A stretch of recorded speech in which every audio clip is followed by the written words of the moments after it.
Hola, espero que cuando estén viendo este video se encuentren muy bien. Desde hace unas semanas hacia acá, cuando subo alguna foto o algún video, o incluso por algunas noticias que han estado circulando en diferentes plataformas, me han mandado algunos mensajes preguntándome cuál es la situación de Australia respecto al coronavirus y la pandemia. Y dentro de las más comunes están ¿por qué hay gente que no utiliza cubrebocas? Si es verdad que ya estamos totalmente libres del coronavirus y ¿cómo lo hemos hecho? Porque la situación de este país no ha sido tan grave en comparación a otros países. Y es por eso que hoy les voy a compartir este video. La verdad es que es un tema muy extenso y podría pasarme horas y horas hablando de eso porque hay muchísima información. Pero voy a tocar solamente aquellos puntos que considero que fueron más importantes y que sobre todo marcaron la diferencia para que pudiéramos salir un poco más rápido y de mejor manera. Esto, por supuesto, es de acuerdo a mi experiencia.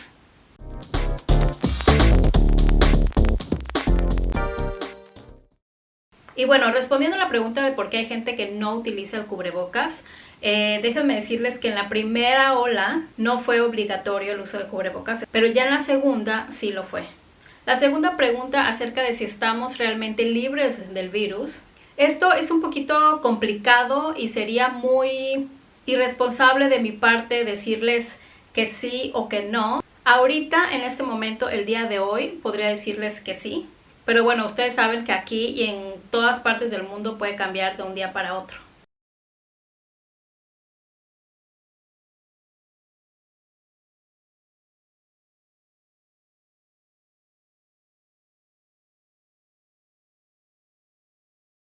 Y la última pregunta que hace referencia a qué es lo que hacíamos o qué es lo que hicimos para poder superar esta situación un poquito más rápido. La respuesta es muy extensa, entonces dividí mi respuesta en 9 puntos que yo considero que fueron los que marcaron la diferencia. El número 1 tiene que ver con lo que ¿qué teníamos que hacer? Teníamos que quedarnos en casa ante la presencia de cualquier síntoma y por supuesto ir a hacerse la prueba, la cual podemos encontrar en muchas estaciones o en muchos lugares que se adecuaron de tal manera que en todas partes de la ciudad podrías encontrar. Además, el hecho de que la prueba sea gratis fue determinante para que mucha gente se la hiciera, incluso como nos pedían, presentando el mínimo síntoma o incluso si estuviste cerca de alguna persona que después desarrolló síntomas, pero tú no tienes ninguno, ibas y sin ningún problema te lo hacían, además de que podías ir todas las veces que quisieras.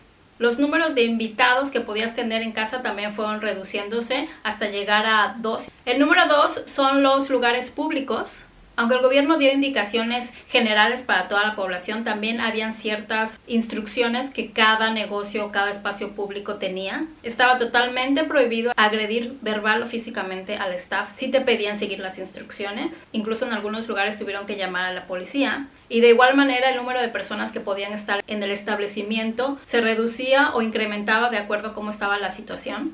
En algunos lugares incluso podíamos estar, pero no se podía cantar, no se podía bailar. Y otra cosa que me pareció un punto muy importante es que nos tenemos que registrar cada vez que visitemos un lugar público. En la entrada siempre hay un punto de registro en donde te piden tu nombre, a qué hora entraste y tu número de celular o correo electrónico. De esta manera han podido saber quién estuvo en dónde y a qué hora. El punto número 3 tiene que ver con los espacios de trabajo. Algunos cerraron completamente, otros permitieron nada más la entrada al staff que era 100% indispensable que estuviera ahí y que no podía hacer su trabajo desde su casa. Y además las jornadas laborales y los horarios también cambiaron, aunque esta es una práctica que aquí se utiliza, así evitaban que mucha gente estuviera en el lugar al mismo tiempo. Algunos entraban más temprano y salían más temprano, otros entraban más tarde y salían más tarde. El cuarto punto tiene que ver con las medidas de higiene. Por donde quiera veíamos pósters enseñándonos la manera correcta de lavarnos las manos, de ponernos el gel, de practicar la distancia física. Y además encontrábamos como estaciones en donde proveen de agua, jabón, gel. El quinto punto es acerca de la distancia social. Y aunque lo escuchamos a diario en muchos lugares, yo pude darme cuenta de las personas que guardaban la distancia física estando afuera, estando en el trabajo o incluso en sus casas. También tenemos en los espacios públicos como estos puntos de referencia que literalmente son un punto verde o azul en donde dice guarda tu distancia, para que sepamos en dónde pararnos si es que vamos a esperar para algún servicio o para tomar algún transporte público. Además de que también se tuvo que reorganizar los espacios públicos en cuanto al mobiliario. Estaban a disminuir las sillas que se tenían como en sala de esperas, por ejemplo. El sexto punto tiene que ver con cada uno hacer lo que tenemos que hacer. Y me refiero a la ciudadanía, al gobierno, las instituciones. El gobierno ha estado apoyando económicamente a las personas que perdieron el trabajo, lo cual también fue un punto muy importante porque la gente realmente podía estar en sus casas, realmente pudo parar y aún así seguir obteniendo sus ingresos. Y aunque en esto entraban nada más los australianos y los residentes permanentes, también supe de empresas privadas que ayudaron, por ejemplo, a los estudiantes internacionales, que fueron uno de los grupos más afectados, regalándoles, por ejemplo, comida. Los bancos también dieron a conocer programas en donde podías aplazar el pago de intereses o reducirlos dependiendo de cada banco. Para las personas que tenían que estar en cuarentena, al principio en la primera ola se adecuaron hoteles que eran exclusivamente para ellos y era gratis. Si las personas decidían viajar, al momento de regresar al estado, ellos tenían que pagar su propia cuarentena. El gobierno organizó unos vuelos especiales para los australianos que estaban fuera del país, pudieran regresar lo antes posible, aunque ahorita ya los vuelos nacionales se han estado abriendo, pero no los internacionales. El séptimo punto tiene que ver con los medios de comunicación, las plataformas digitales y las aplicaciones. Se hacen conferencias diarias en donde se informa a la población sobre la situación actual, las estadísticas, si hay algún cambio en las restricciones, y se mencionan lo que ellos denominaron hotspots, que son los suburbios o las áreas en donde surgen casos o en donde hubieron mucho más casos que otros. Abrieron también líneas telefónicas que funcionan las 24 horas y en donde puedes hablar si tienes preguntas, además de que cuando te haces la prueba de esa misma línea ellos te hablan, pues para confirmarte si estás contagiado o no. Tenía su manera de registrar, como lo mencioné hace un rato, algunos en una libreta o algunos por medio del celular. El gobierno también hizo su propia aplicación y algunas empresas utilizaban ese, otras no.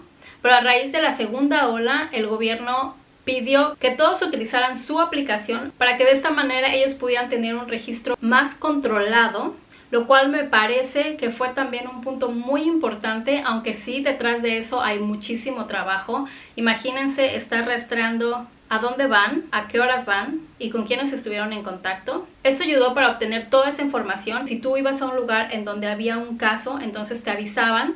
Y además de eso, todos los días se sacaba una lista de todos los lugares en donde surgieron por lo menos un caso a más y ponían el lugar en donde surgió, a qué horas. Por ejemplo, si estuviste en tal restaurante de la 1 a las 5 de la tarde, te recomendamos que te vayas a hacer la prueba porque surgió un caso. Y así lo hicieron en todas partes, incluso en los transportes públicos. Decían, si estuviste en tal autobús que va, por ejemplo, del lado oriente a poniente, de 7 de la mañana a 9 de la mañana. O sea, eran datos muy, muy específicos. El uso del cubrebocas en la primera ola no fue obligatorio, se manejaba como altamente recomendado, pero ya para la segunda ola sí lo hicieron obligatorio.